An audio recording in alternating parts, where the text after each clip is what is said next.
Assalamualaikum warahmatullahi wabarakatuh.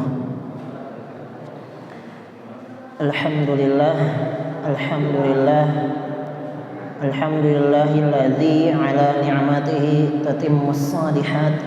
Alhamdulillahilladzi anzala al-Qur'ana hudan linnas wa bayyinatin minal huda wal furqan. Alhamdulillahilladzi ja'ala yawmal jum'ah sayyidal ayyam. Asyhadu an la ilaha illallah wa asyhadu anna sayyidana wa maulana Muhammad sallallahu alaihi wa alihi wasallam.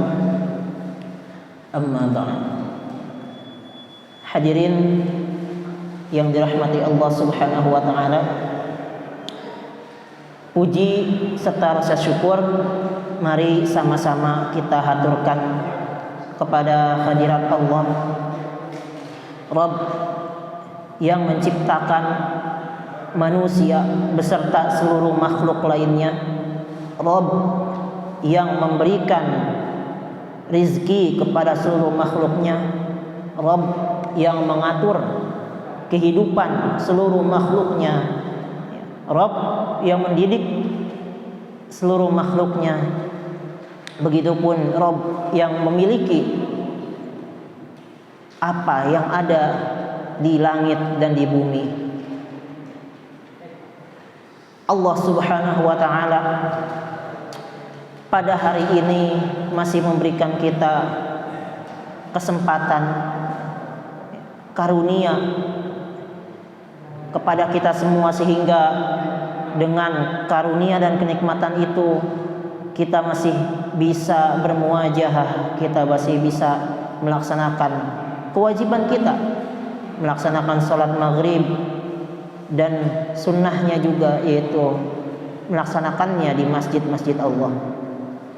Dilanjutkan dengan membaca Yasin bersama dan berdoa untuk diri kita, keluarga kita. Alhamdulillah, semua itu dapat terjadi tentu karena nikmat yang Allah berikan kepada kita. Fungsi Allah sebagai Rabb masih kita rasakan hingga hari ini. Maka sepatutnya lah kita sebagai makhluk yang diciptakan, sebagai makhluk yang diberikan rezeki, makhluk yang diatur dan diberi pendidikan oleh Allah Subhanahu wa taala, serta yang kita miliki hari ini adalah milik Allah.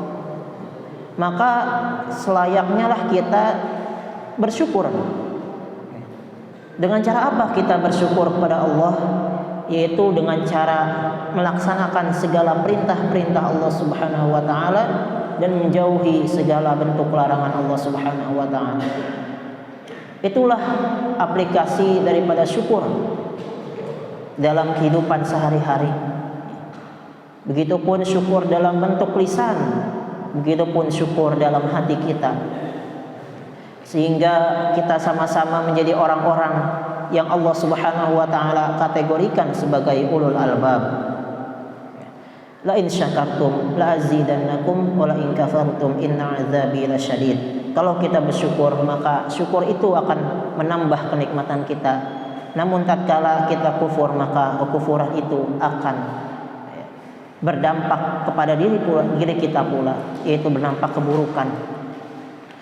Salat serta salam semoga selalu tercurah dan terlimpah kepada junjungan kita, habibana wa nabiyana sayyiduna Muhammad sallallahu alaihi wasallam, sebagai penutup para nabi, sebagai prototipe manusia yang wajib dicontoh oleh setiap orang yang beriman kepada Allah, sebagai satu-satunya manusia di muka bumi yang mulia, yang bahkan saat kematiannya, saat dicabut nyawanya, sampai malaikat pun tidak rela untuk melakukannya. Begitu dicintai oleh seluruh makhluk yang ada di langit maupun di bumi.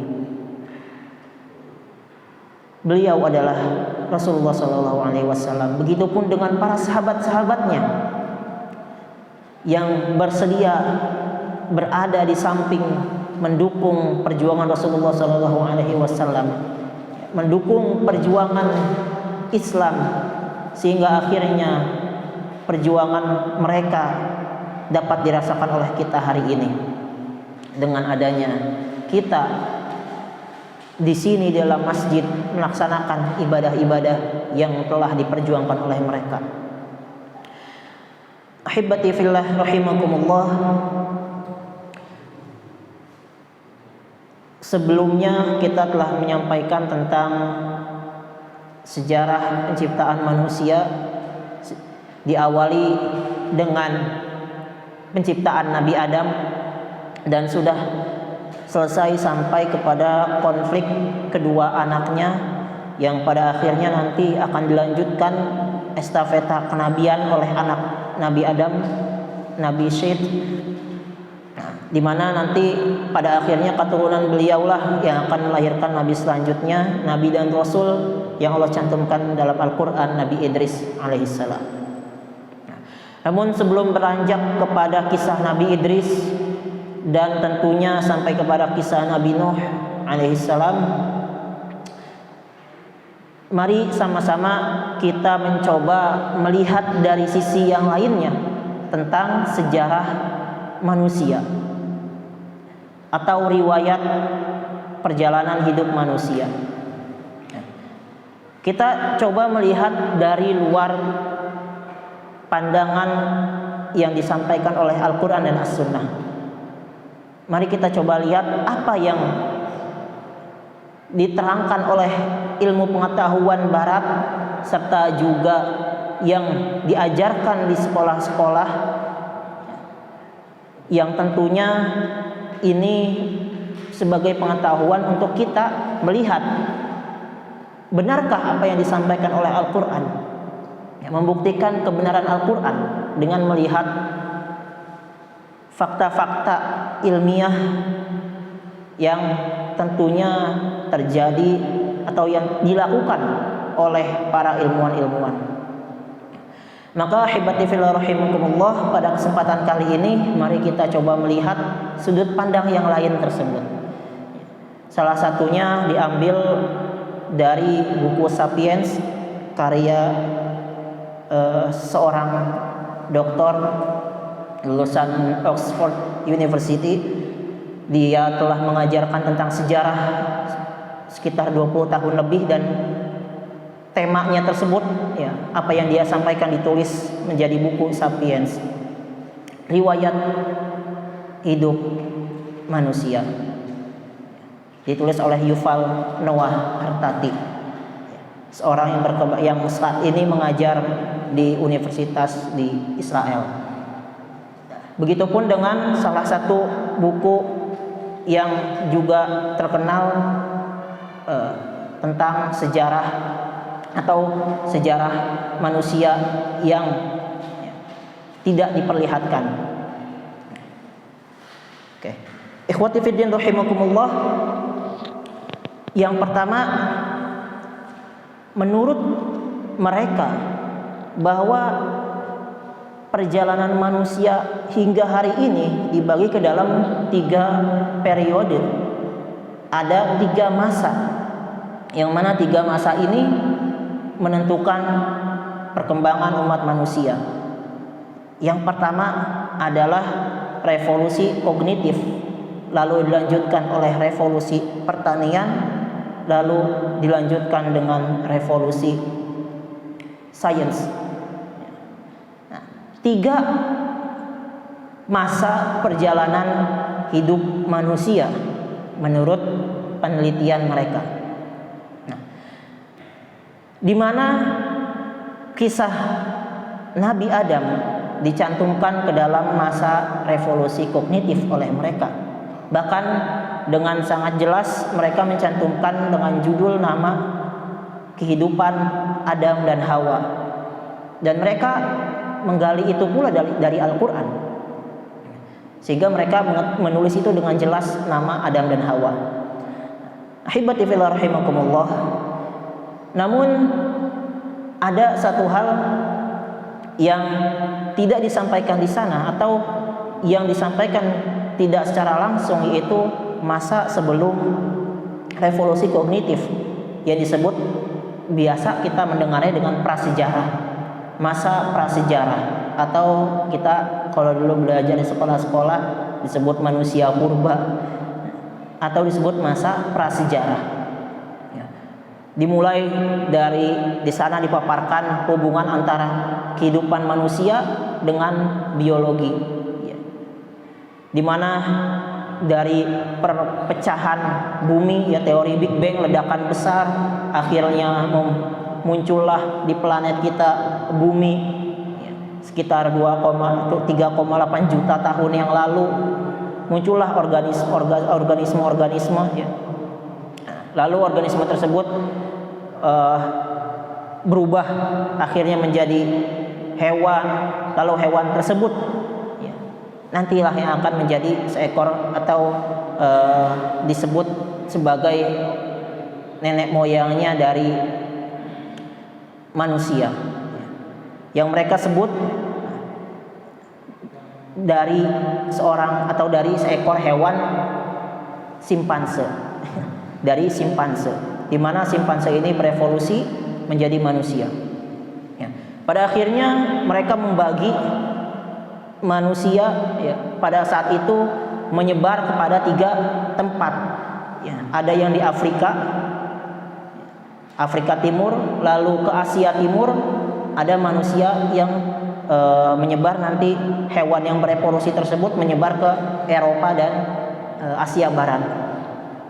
Ahibati fillah rahimakumullah, dalam penelitian mereka itu semua terjadi sebelum 70.000 tahun sebelum Masehi, 70.000 tahun yang lalu manusia masa itu, ya, dimana saat itu menurut mereka bahwa manusia itu tidak ada bedanya, bahkan dia tidak menyadari bahwa diri mereka adalah manusia.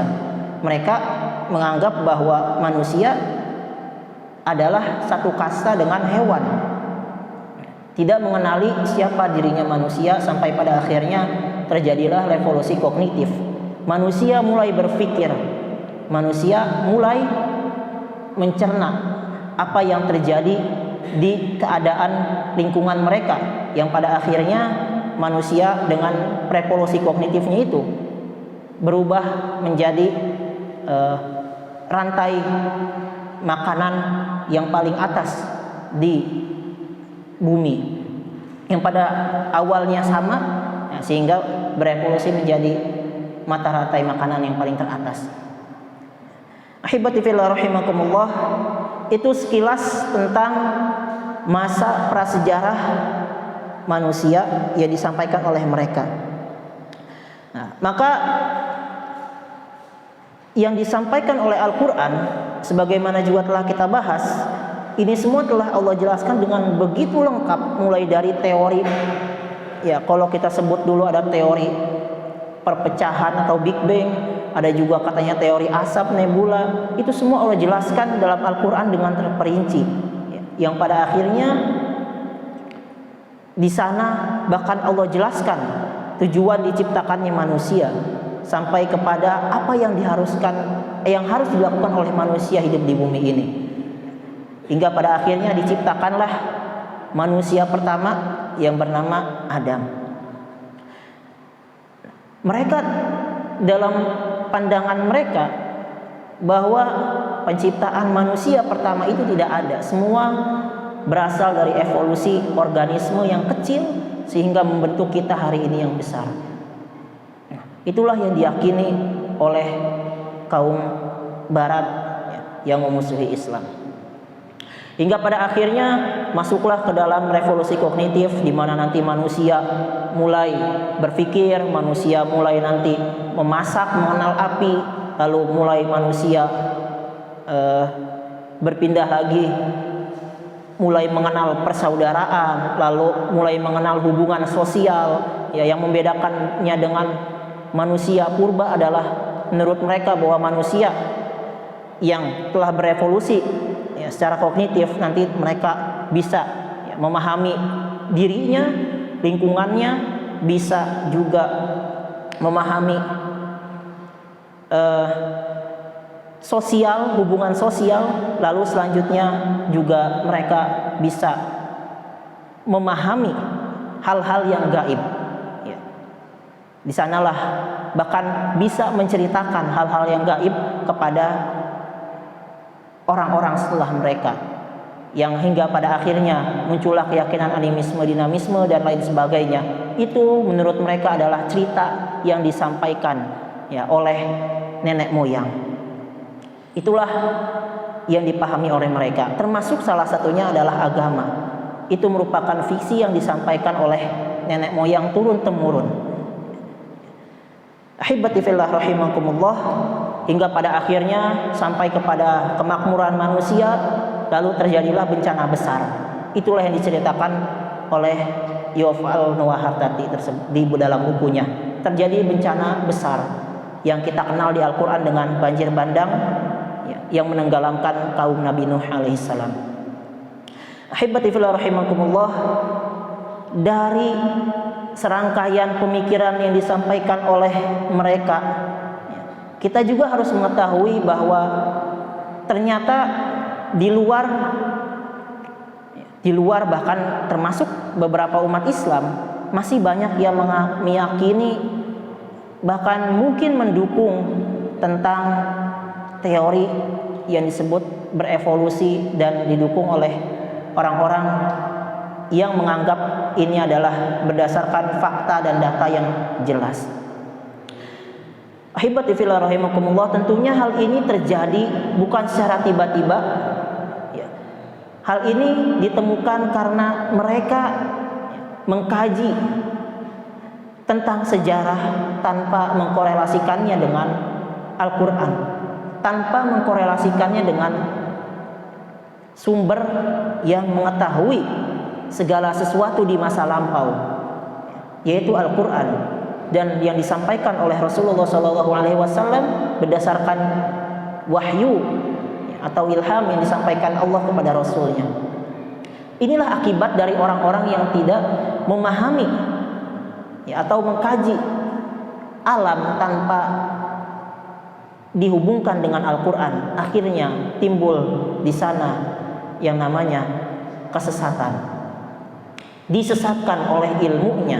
Kata Allah Subhanahu wa taala dalam surat 45, Allah jelaskan di sana, wa adallahu Allahu ala ilmin, dan Allah menyesatkan mereka dengan ilmu mereka, yang pada akhirnya ilmu tersebut tidak menghantarkan kepada mengenal Allah Subhanahu wa taala, ma'rifah kepada Allah lebih jauhnya, mengenal tugas tanggung jawab manusia sebagai seorang khalifah, mengenal tanggung jawab manusia untuk memakmurkan bumi, untuk menegakkan hukum-hukum Allah, dan juga mengenal tugas manusia untuk beribadah kepada Allah Subhanahu wa taala.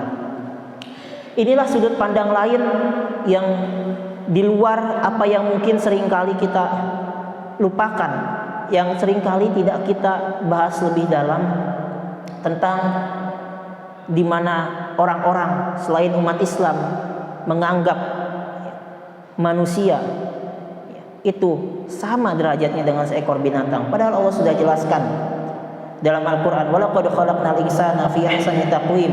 Allah telah menciptakan manusia dengan sempurna, sebaik-baik penciptaan. Sebaik-baik penciptaan artinya diciptakan, bukan berevolusi atau berevolusi, tapi benar-benar diciptakan dari seorang manusia yang akhirnya berketurunan. Ahibati fillah rahimakumullah, pada akhirnya nanti dalam kisah perjalanan umat manusia yang disampaikan oleh Al-Quran, kalaulah tadi mereka menganggap bahwa manusia yang berasal dari kera itu tersebar ke dalam beberapa wilayah, maka ya Islam pun, sejarah dalam Islam membuktikan itu memang manusia nanti menyebar. Ya ada yang nanti keturunan daripada Nabi Nuh yang selamat akan menyebar ke berbagai daerah. Ya, ada yang nanti membentuk keturunan di Eropa, ada yang membentuk keturunan di Afrika, dan termasuk ke Asia pula. Namun tidak dengan evolusi, tapi benar-benar karena bencana yang menimpa umat manusia saat itu. Ahibati fillah rahimakumullah, pengertian dan sejarah ini harus benar-benar kita coba luruskan mungkin nanti ke dalam generasi-generasi selanjutnya, karena ini masih dipelajari di sistem pendidikan kita dan sistem pendidikan umum pada umumnya, yang bahkan sejarah tentang Islam dalam pendidikan umum itu tidak diterima karena dianggap tidak ilmiah, hanya berdasarkan kepada wahyu Allah. Padahal konsep atau sumber pertama yang dapat paling dipercaya tentang sejarah adalah Al-Quran. Maka dari itu, pemahaman kita tentu sebagai orang tua, juga sebagai mungkin ada yang menjadi guru ataupun ada yang mengajarkan, ini perlu kita juga memahami hal-hal selain daripada yang Allah dan Rasulnya ajarkan, agar kita juga mengetahui apa yang salah. Bukan hanya mengetahui apa yang benar, tapi kita juga tahu apa yang salah. Dan musuh Islam itu melakukan konfrontasi atau melakukan penyerangannya lewat bagian mana dan apa yang mesti kita luruskan untuk kemudian dipahamkan kepada orang-orang umat muslim lainnya. Mungkin kita semua yakin, dan bahkan kebanyakan dari orang muslim yakin bahwa manusia lahir dari Nabi Adam. Tapi mungkin banyak yang tidak tahu bahwa ternyata di bagian belahan dunia lain masih mengajarkan bahwa manusia itu berevolusi. Ahibati fillah rahimakumullah, kiranya pertemuan atau yang dapat disampaikan pada kesempatan kali ini hanya ini saja, menjadi penghantar nanti untuk melanjutkan kembali kisah Nabi selanjutnya sampai kepada kisah Nabi Nuh alaihissalam. Ya, tentunya ini dimaksudkan agar kita semua, diri pribadi, harus sama-sama mengkaji apapun tentunya di luar yang bukan yang diajarkan oleh Islam pun mesti kita kaji, karena itu penting untuk kita lebih meyakini, lebih berma'rifah kepada Allah tentunya. Semakin yakin bahwa yang Allah sampaikan adalah yang benar, karena tidak ada yang paling benar, yang ada adalah yang benar dan yang salah. Yang disampaikan oleh Al-Quran adalah kebenaran, maka tidak ada yang paling benar dan tidak ada yang paling salah. Akhirul kalam, iktafaitu kalami huna, atlubul afwa minkum, assalamualaikum warahmatullahi wabarakatuh.